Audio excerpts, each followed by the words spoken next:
welcome. Introduction to my work.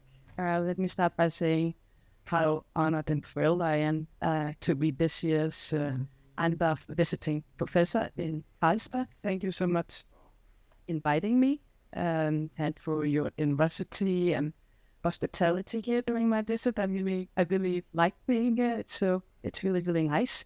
And thank you especially to Andre for the kind and Mette for hosting and planning this. And I really look forward to getting to know you all and get to know all the exciting work you do here on Q Media. So yeah, I'm really looking forward to this collaboration, to this conversation also that we have over the next year, and hopefully also continuing from that. And as you probably gathered from Anna's introduction of me, I'm interested within visual media, technology, and politics and democracy, and that has taken me to many possible and also quite a few impossible places of research. When deciding to do what today, I decided to talk on what I'm working on right now, which is a project with the working title previously busted images. So you'll have to bear with me that some of this is quite new for me as well, a little tentative perhaps, and some also represent some of the work that I have done in the past that I to incorporate into it. So we don't get an answer actually to the question here being still collecting images, but maybe it is, I hope so. But let me start by saying why I had this interest in visual evidence, what motivates me. What I find really fascinating is the way in which visual evidence has really moved into the center stage of politics.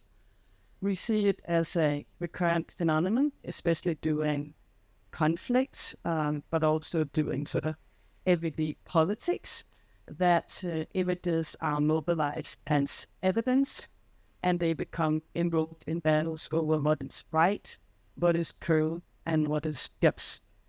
So we see this sort of doubled movement constantly, where on the one hand, showcasing visual evidence has become a standard strategy to establish facts and justify political actions.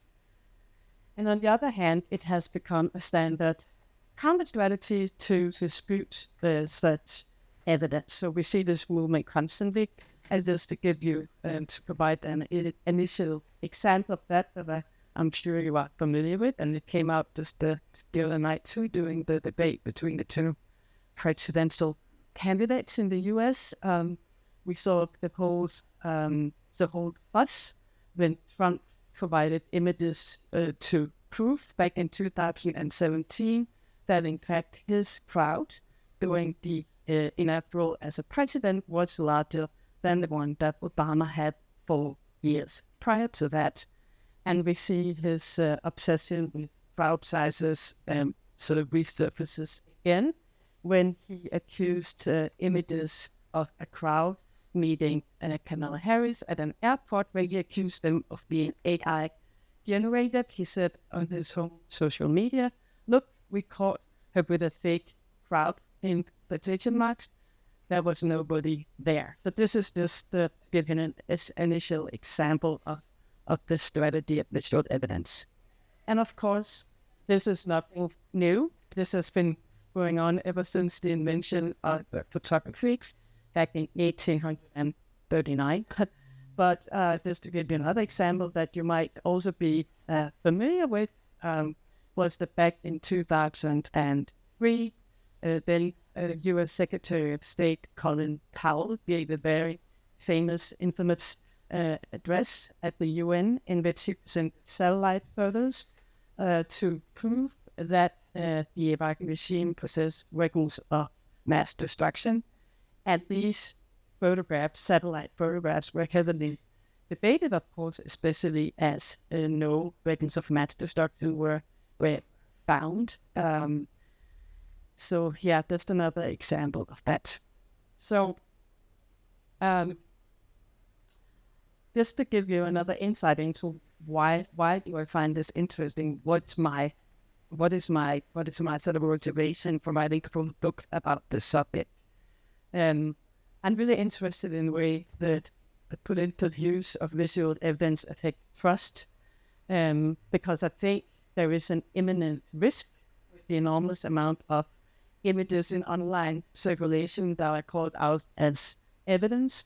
I think there is a risk that we may reach a point where we no longer believe images as evidence, or, as is often the case, where they lose their impact in a fog of claims and counterclaims regarding their truth value. I think this would in fact be fatal. Visual evidence does play a key democratic role by providing the public with verified knowledge about conflicts and creating a shared frame of reference that is sort of the overall impact of visual evidence, but also, of course, specific pieces of visual evidence also fulfill an important role in settling questions of guilt and responsibility, documenting breaches of law and human rights, and also bearing witness to the suffering of distant others. So in my presentation today, I'll talk about two different takes on this. I suppose one is shorter than the other. First, I will talk about what I have called the paradox of trust and mistrust, and also give a historical perspective on this. And then for sort of the latter and longer part of the lecture, I'll talk about visual evidence in the digital age and some of the changes that are going on into it, specifically how it is collaboratively constructed, and that thus no longer only in the domain of state actors, and then also about battles of information and misinformation. But I'll start by taking a step back and sort of giving a few reflections on what is visual evidence anyway. To me, visual evidence is interesting for many reasons, but one of them is that it goes right to the heart of what photography is, or what it was to begin with, at least, namely a mechanical reproduction of the world. As Susan Sontag wrote back in 1977, photographs furnish evidence, something we hear about without seems proven when we're shown a photograph of it. So I think this is really interesting, that in a way it sort of is a very sort of a product photograph evidence. It's commonly perceived as forensic object, as an objective factual documentation, especially when it's used within the court of law, of course. But also it has many performative, effective capabilities that I'll return to, especially as visual evidence spreads across many other domains than the law: news media, social media, documentaries, art, etc. And therefore, because of the many uses of visual evidence, it's also somewhat of a ambiguous, if not vague, concept. It's often unclear what we refer to when we talk about evidence. Is it legal proof? Is it documentation in news media, social media? Is it a witness to a historical event? Or is it in fact a personal testimony? We can also have visual evidence to our own lives. And to make this concept even more ambiguous, visual evidence typically functions in overlapping ways. So if it's used in the court of law, it will also often be in the news media, etc. So the applications of evidence become discursively blurred between these different contexts. And at the same time, I think that this connotation with the legal framework holds a certain promise of the truth value of visual evidence, but writes that it has a conformity capacity, it enables discursive claims to truth. And as I've already said, photography as such, and in particular visual evidence, are met with both great trust and great mistrust. And as I'll shortly return to, this has been the case since it was invented. It's most apparent in relation to visual evidence because this particular type of images carries high stakes with the quest for truth. So there's much faith placed in the authority and authenticity of visual evidence to show how events really were across these many contexts that I already referred to: the courtroom, news media, social media, documentaries, activism, art, and the writing of history. And at the same time as this high true value, we also see that visual evidence is routinely accused of being propaganda, misinformation, fake news, as we just saw with the Trump example, and also the enduring skepticism that's been all along towards visual evidence has only intensified, of course, with the sheer volume of images in online circulation, and along also with the possibilities created by digital technologies, and not least AI, of manipulating images, also creating deep fakes. And this skepticism towards visual evidence is also emphasized by the fact that images are mobilized as evidence in ways that exacerbate populism, polarization, and further threats to democracy. So we see this, the contours of this paradox of trust and mistrust. And with this brief introduction, I'll go back to the dawn of the medium, because I think it is quite interesting that the ability to serve as evidence was recognized right from the outset of photography. It was recognized by, I don't know if any of you are familiar with Henry Fox Talbot. He was a British scientist who was one of the inventors of photography. That would be a subject for another lecture, that there were many different scientists competing to patent photography with different techniques back in the 1830s. I won't go into that here, but one of them was Fox Talbot, and he made what I believe was the first photo book to come out in 1844 called The Pencil of Nature, which is quite beautiful. I like also the title, The Pencil of Nature, where you have sort of the direct reproduction of reality. And in this book, Fox Talbot recognized that photography could in fact serve as evidence. And we have to think back of this as this was a completely novel situation with this mechanical reproduction of the reality. They had drawings, they had paintings, things like this before. And he writes in connection with this image or pieces of china from the shelf. The more strange and fantastic the forms, the more advantage in having their pictures given instead of their descriptions. And should a thief afterwards purloin the treasures, if the mute testimony of the picture were to be produced against him in court, it would certainly be evidence of the novel kind. I think that's quite like both the expression of the mute testimony and also evidence of a novel kind. And it was in fact soon taken up as evidence. The police, the authorities started using photography for identification, surveillance, documentation from the 1860s. Here you see an early example of that. That's actually from my PhD dissertation, where I was in old police archives about these pictures from the commercial photographer Emil Rye. So the police would basically take people they arrested back to his commercial photographer's studio and have the people photographed there.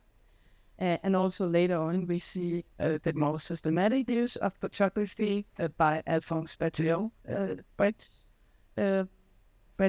police officer who developed a crime scene photograph, and also later what's called the biometric photograph, where we see sort of the standard buckshot, basically, that we know today with one photo on face and one in profile. So it was early used as visual evidence, and as with all new communication technologies, this was coupled to the hope and fear. And I think this is a point that several communications and scholars have written upon, the way in which new communication technologies invariably trigger dynamics of hope and fear in this paradoxical coexistence of utopias of knowledge and participation on one hand, and on the other hand, dystopias about lies and manipulation. Yes, I put in the lead. So there was this polarized perception of photography as evidence. It was recognized as a powerful numerical tool, but also as a dangerously powerful tool. It was seen as a privileged evidentiary form because it was a seemingly unmediated replication of nature that ensured impartial, factual, and true knowledge. On the other hand, it could also, according to this early reception, be potentially misleading because, after all, it was a human operator of the camera, and they could impose a partial and subjective perspective on reality. So we see this paradox of trust and mistrust being already established at this point. And now I move forward with a gigantic leap towards the 2020s. I just thought it might be interesting to develop a little on sort of the historical context for this paradox of trust and mistrust. Because with the coming of digital technologies, there's been a huge shift in visual evidence from the mid-19th century, where we just were. Throughout the 20th century, visual evidence was primarily in the realm of states. But with smartphones, social media, surveillance technologies, a new digital infrastructure has emerged for producing, constructing, and using visual evidence. And this means that states no longer hold a monopoly on handling visual evidence, and new collaborative ways have emerged of locating, fact-checking, and mobilizing visual evidence. It also means that many new actors have appeared on the scene and take part in this. In my book, I want to write about all these various actors and the role they play. And they include citizens, NGOs, investigative journalists, open source actors, artists who crowdsource the internet and employ computational methods and AI to find and use visual evidence. And it's now really distributed widely across digital media, as Hanke and Tuschinski wrote in connection with the Syrian war. We see really an instance of big images, referring of course to big data, in the gigantic amount of visual evidence out there. And Hoskins similarly note that this avalanche of visual evidence really is resistant to ready human intelligibility, that it is actually beyond human capacity to process all of these images.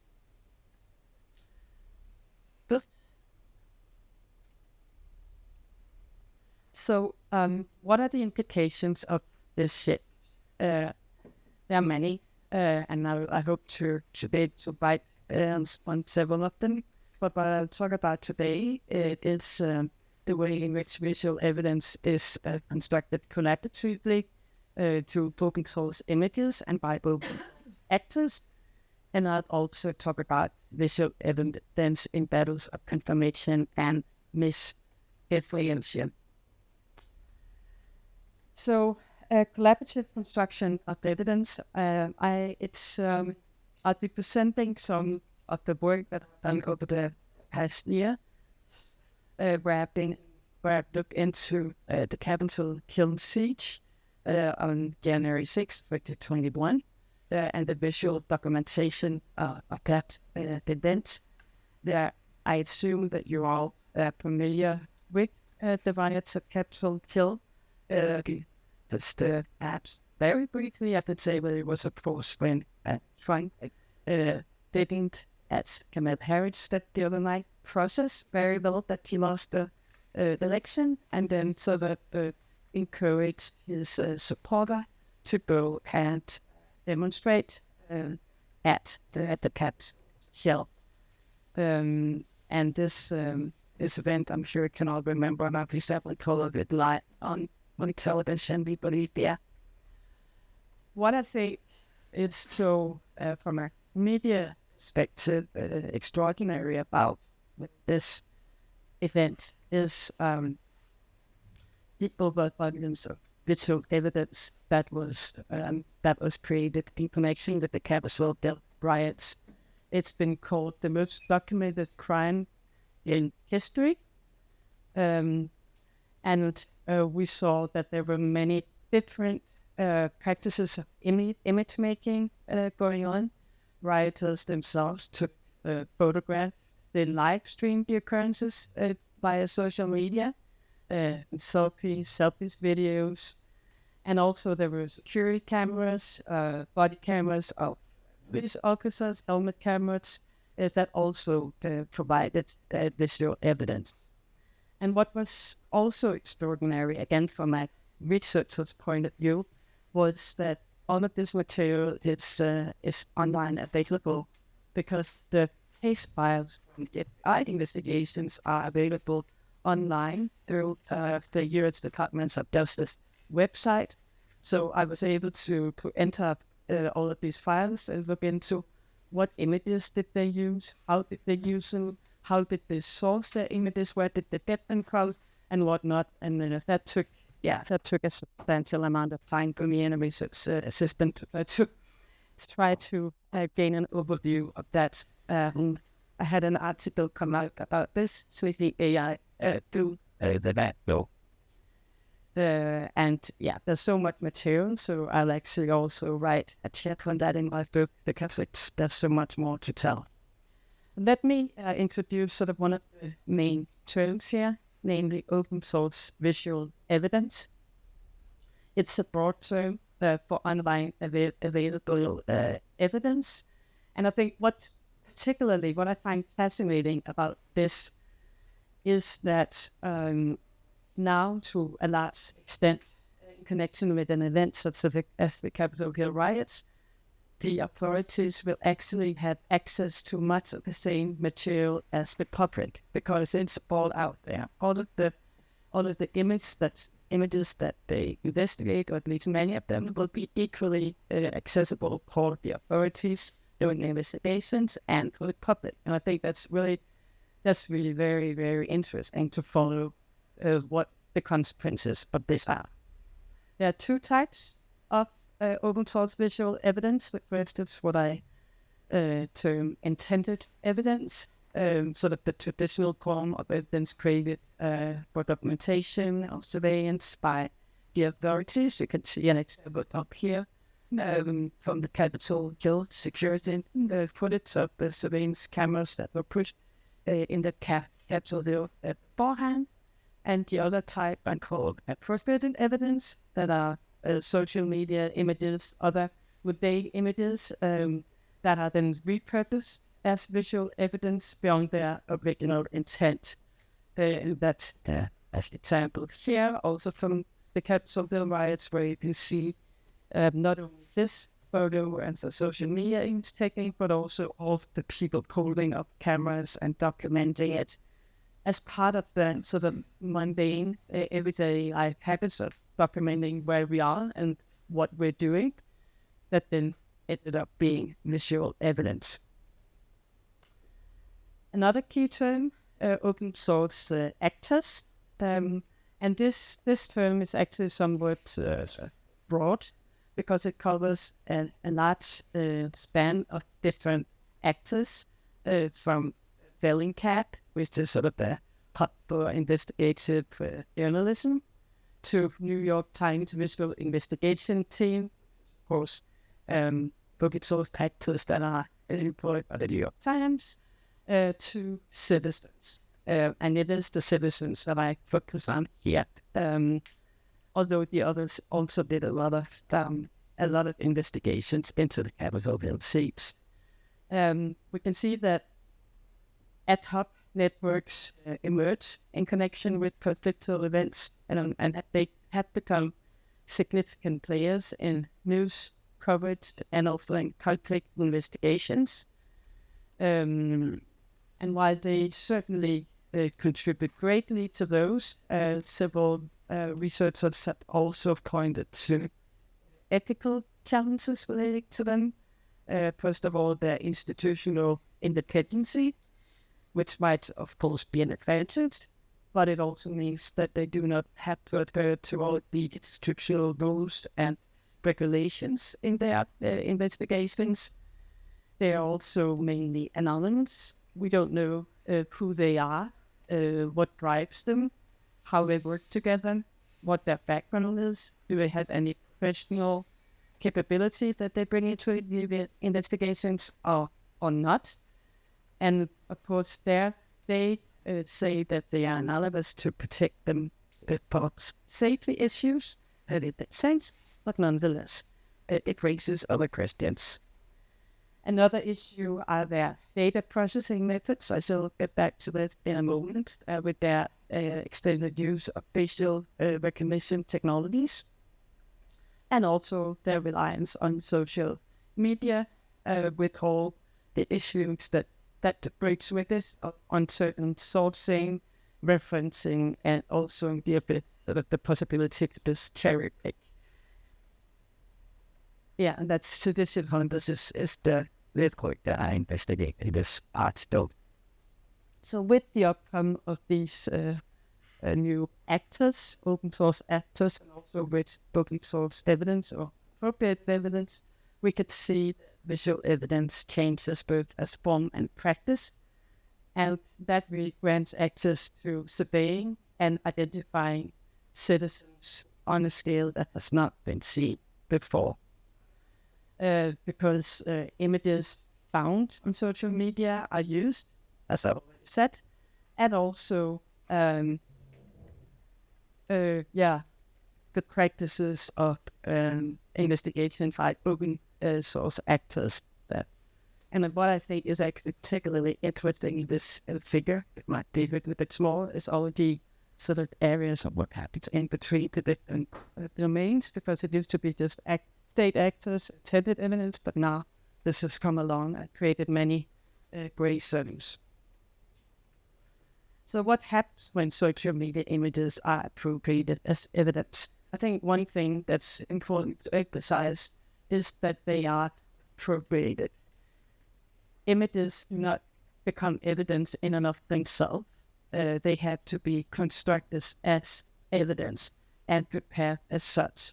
There are a number of sort of processes and the procedures related to that. They are verified, they're analyzed, compared to and contextualized with other images to leverage the evidentiary potential states right. And one of the technologies that is really frequently being used, especially by citizen open source actors, are facial recognition technologies that are freely and openly available online. And it's really a very efficient method for identifying who people depicted in a particular photo are. So they apply to social media images and used in various interplays between state actors, in this case FBI, and open source actors. And it draws on this intricate relationship that I already referred to back with the historical use of photography as evidence. This relationship between evidence of face, identity, and identifications that has been the nexus of surveillance for centuries. And facial representations, also on social media images, they exhibit identity markers such as age, gender, race, etc., but also convert the face into a biometric entity, a so-called face print, which is as uniquely tied to the person as the fingerprint because of the geometry of the face. And this really opens for far-reaching surveillance and also collection of sensitive and personal information, especially when databases connected to these various facial recognition technologies via social media images. For instance, we might have heard of Clearview, which has sort of been up in several controversial stories because in their database of millions of photographs, they also have the social media images. And it has been heavily criticized for violations of privacy and the right to a sample, because you can identify people in real time also of the mixed categories, and also for bias related to race, skin, and age, and for criminalizing those who are already vulnerable. This contributes to the normalization and domestication of surveillance, and especially that is the case when citizens deploy facial recognition technologies to track and identify other citizens. So on to my specific study of the Capitol Hill riots. I was interested in how large a role, a percentage that social media images play, to what extent were social media images used as visual evidence in these investigations, and also the ways in which the investigations by FBI then sort of converged with the investigation of sedition hunters, which was the Google source access that I looked into. And I was also interested in a role played by facial recognition technologies in this regard, but how it was used to construct the identity. And our empirical material for this were case documents. I said they're available online. Affidavit statements of facts from the cases against the rioters, and we sampled 10 cases and coded more than 1,000 images. And here there's seen some images from the sedition hunters and their particular sort of use of a certain investigated aesthetics in the way they copy also your wanted picture in the So on to the quantitative results. I thought it was really interesting to see that in their investigation of the rioters, the FBI relied more on appropriated evidence than on intended intents. And in particular, I thought it was really interesting that 30%, or at least 30%, of the images that they used were images on various social media. I realize I can't really probably read that. I think the main point is that there are huge reliance on social media images. And that sort of paved the way into the qualitative analysis, where I wanted to investigate, well, how did sedition hunters contribute and what kind of material was this? And it's a little difficult actually to gain an overview of their role, because on the one hand, both press coverage and also a book that came out about them claimed that they are really believed to have helped identify literally hundreds of suspected writers, and also that they are a really frequent source in numerous FBI investigations. But when you then read the cases, sedition hunters doesn't come up very often, but their name does come up sometimes. Also, their identifications are assumed to be based on facial recognition technologies. We can also see that from the few interviews that they have given. And what is interesting is that it's not interesting. It's a bit scary. I just thought this as misidentification did occur. That there were innocent people that they didn't claim had taken part of in the riots due to their sort of physical likeness to some of the people depicted in the social media in this. One of them, I remember anything of this guy, depends on how much you're into popular the culture. Chuck Norris, the actor back from the 1980s and 1990s, he was actually wrongfully identified as one of the rioters because he came out when they ran his image, when they ran another person's image from facial recognition technologies. There were also other examples of this. And when the authorities use facial recognition technologies, they are really on those sharp regulations. I don't know the debates here in Sweden, but in Denmark right now there's a really fierce debate about the extent to which the police can use live facial recognition. And that also goes for the FBI. They really aren't strict regulations. On the other hand, citizen investigators can just run pictures through online available services and use them, and then tip the FBI. So in that way, it sort of comes in through that factor. Sorry. And of course, this is kind of a normalization of this technology, which is an assisting established firmly in research, really problematic because it, as Booker writes, it really struggles with the bias and also with the variety of diversity of faces. You might also notice sort of the aesthetics that the hunters use. They always nickname with a hashtag the suspects. We have Black Beanie Lady here, Blue Gloves and Gas, Blue Flag Man, sort of Born Back Black, sort of nicknaming and hashtagging the suspects, and that is of course to gain attraction on Twitter and other social media for their investigations. And what I found was quite striking was that the FBI then adopts these nicknames. In their 5 cases, they actually refer to Nazi graybeard or whatever they are called by the citizen hunters. So I think this discursive influence is actually also quite remarkable and also a bit unexpected for me at least. So sum up this and to link it to my overall issue of trust in images, I think that the collaborative construction of visual evidence ties a lot of uncertainty to the evidence constructed about who constructed, what were their motivations and interests, what were their methods and technologies. And all these uncertainties about the authorship, authenticity of this material is really obscured when it then enters into legal investigations, which in a sense uprise this material.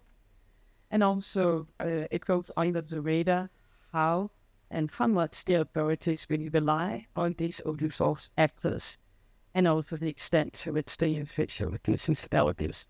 And of course, what I really struggle with the writing of this article was the fact that here, I think most of us would agree that we are actually quite content that these people are brought to take responsibility for their actions that are identified, and the suspicion hunters, of course, helped in that regard. But I think, nonetheless, we should be aware of the risk and the fines associated with this co-construction of evidence and what it means for the sort of trustworthiness of this material. So, the last aspect that I want to delve into is misinformation, and the fact that when there are inconvenient truth depicted on images, it's often called out as misinformation. This is something that I had actually worked on for a very long time about. I know through multiple case studies that I've done, how it is a strategy to cast doubt on the authenticity of images, and that this is a strategy to divert attention away from what they document, the human suffering, and also to deflate their iconic status and the potential it has to sway public opinion. I have noticed this in many case studies I've done, going back to one of the back 13 years ago now, on Mette, a woman that was killed during a protest in Tehran in 2009. And it's been something that I have been sort of noticing in many case studies, but not really addressed directly. So now I want to sort of do more systematic work on how misinformation is really used as a strategy to sort of destroy the iconic potential. Yeah, this is a thing I have for all the big steps. But it's important to perhaps distinguish between two different forms of claims to misinformation. I mean, sometimes there might be a genuine concern or suspicion about the veracity of certain material, but in many other cases, these accusations of fake news or misinformation stem from the common approach of casting doubt on images that reveal conditions or situations that are perceived as inconvenient or damaging to the person accusing. And one example of this are images of child victims that really come to exemplify these disputes about information and misinformation over visual evidence. And they do this because they have such strong emotional appeal, and therefore also a strong potential to become iconic and sort of to shape public opinion. And therefore there are also strong interests in trying to destroy their power. So therefore they are called out as propaganda and misinformation. I started this in connection with the photo of Alan Kurdi. I won't show that photo because it's actually quite brutal, I think. But you might recall the photo of the little Syrian boy that was drowned in the bank from bleeding from Syria and found on the Turkish shore. And also this image, which is actually Roman darkness from a little Syrian boy in Aleppo who was only lightly injured during an airstrike in 2016, where there was this call out that this image is iconic, that it gained a lot of attraction on social media and links media, and at the same time came all these claims that it is fake, it is staged, etc. So they are involved, these images of child victims concerned with civil war in battles of information and misinformation. The child is proclaimed to symbolize and also provide evidence of war crimes. At the same time, the opposing front is predisposed to disagree on who is responsible. And I've looked into the media coverage of these cases, and there are really many actors taking part in this. We have heads of states, we have military officials, also family members of the child depicted, although there's always very sort of uncertainty as whether they are speaking freely. Also political allies, Russian, Chinese officials, journalists, etc., take part in these debates over what do we actually see in this image. Is it staged for propaganda purposes, or is it in fact genuine? So evidence is cast into doubt, and this great emotional appeal that these images hold is seen as an indication that it is insufficient, fake evidence, and then it is dismissed. And that has to do with sort of a common framing of visual evidence, which is perhaps a bit counterintuitive, because visual evidence is often assumed to be objective, factual, etc. But often what we see at play in the reception of visual evidence is this framework of evidence and emotion. When child victims are mobilized as personification of suffering civilians, they of course garner widespread attention because they are emotionally compelling, and show the suffering endured by this vulnerable group. So this framework of evidence and emotion becomes a really heavily politicized framework for mobilizing and protesting images. And it also shows the ways in which that visual evidence really cuts across factual and effective ways of establishing knowledge. Because as Silver writes, what our eyes see in visual evidence is not translated merely into data, but into a compilation of thoughts, emotions, and interpretations. And I've done some just really sort of scratching the surface of the war in Gaza to sort of investigate the media coverage and which images are called as evidence and which are not. So this is all very new, the first time I presented, so it will probably change. It's still very preliminary. But what I found so far from looking into sort of the debate around this is, because I started to wonder, I think actually it was a journalist that called me and asked, what are the great icons from the war in Gaza? And I thought, none really. I mean, I couldn't really think of any. I could think of many horrible images of human suffering, but none that had come sort of these icons that stand out and are then used as references. So that brought me, and then I looked into it and found out that when there are images of child victims published, they are surrounded by so many accusations of being misinformation and deepfakes that actually that becomes the story instead of what the images actually provide evidence of. So it seems that misinformation has come in the foreground, which was of course a strategy, I would say. And this has been enforced by images that have been repurposed. There's been a number of examples of this, where images that originate from the war in Syria are then repurposed as evidence of war crimes in Gaza.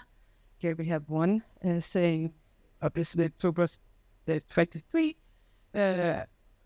from a social media post saying, Palestinian boy falls out to his sister who was murdered by an Israel attack. It turned out that this image actually originated from Syria in 2014.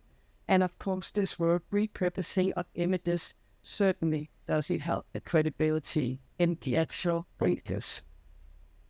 So what I want to develop is perhaps if misinformation has become a new strategy of iconoclasm being the avoidance or the providing of images. And of course, there's reason to be cautious of visual evidence. We see many examples of this here.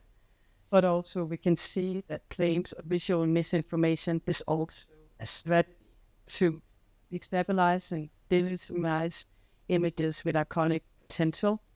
If images are just constantly disputed, none become iconic. They might not even sort of surface in the media. What we hear about is this dispute over images and not the images themselves. So these were my preliminary findings. And of course, deepfakes have attracted a lot of attention, both actual deepfakes, but also a lot of imagined deepfakes in this material. And what I've seen, and there might be other researchers who look at other things in this material that is rather new to me, is that other images come to symbolize the war in Gaza. Then like some this one that came out with in summer, All Eyes on Rafah. It was an AI-generated image from a user of Instagram, I believe.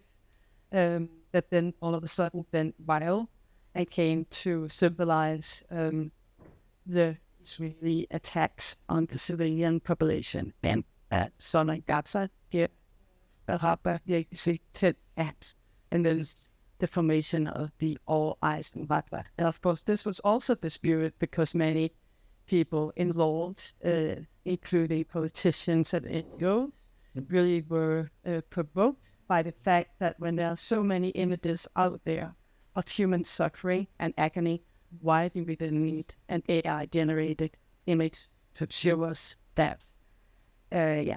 So, to conclude, there are compelling reasons to trust and not trust visual evidence. It has always been and remains a privileged and contested side of truth. Many new and old gatekeepers collaborate on reconstructing visual evidence.